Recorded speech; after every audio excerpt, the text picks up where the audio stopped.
The British Press Association is reporting that singer Amy Winehouse has been found dead in her London apartment. The singer-songwriter battled substance abuse throughout her short career. Just last month, the 27-year-old cancelled her European tour after appearing to be under the influence on stage. She shot to success with her 2003 album Frank, which was shortlisted for the Mercury Prize.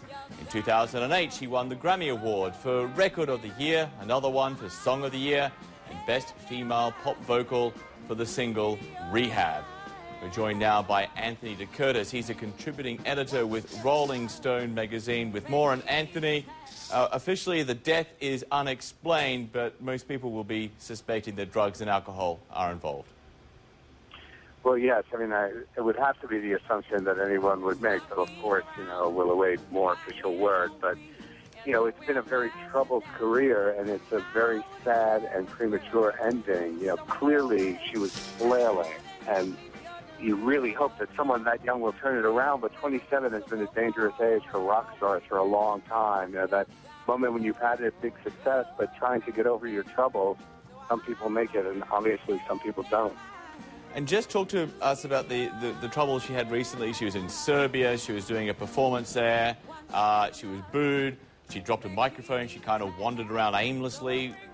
That was sort of the most recent example of the trouble that she was having. Exactly. And the most recent, and that is hardly out of character, unfortunately. There was an extremely public element to her dissolution that was in many ways as scary as anything else. There was a sense of someone being entirely out of control.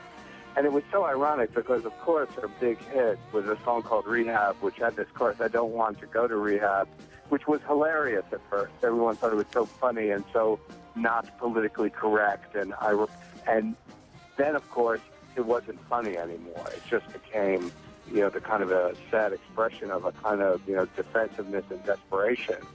So, but the public kind of disintegration that you described, there have been a dozen incidents like that throughout her career. And if we talk about rehab for a moment, in May, there are reports that she did check herself into a clinic to try and be treated for substance abuse, but she only stayed there for a short time, a few days. Yes, I mean, she seemed incapable of really kind of staying the course with this. Now, again, she was young, and many people with substance abuse problems, they backslide, and then eventually they get it together. But, you have to get through those tough parts. And this, again, was a very public. People had great expectations, and there was a tour planned and all this other business. And perhaps, the inability to honor those commitments may have been a factor here. Of course, we don't know for sure.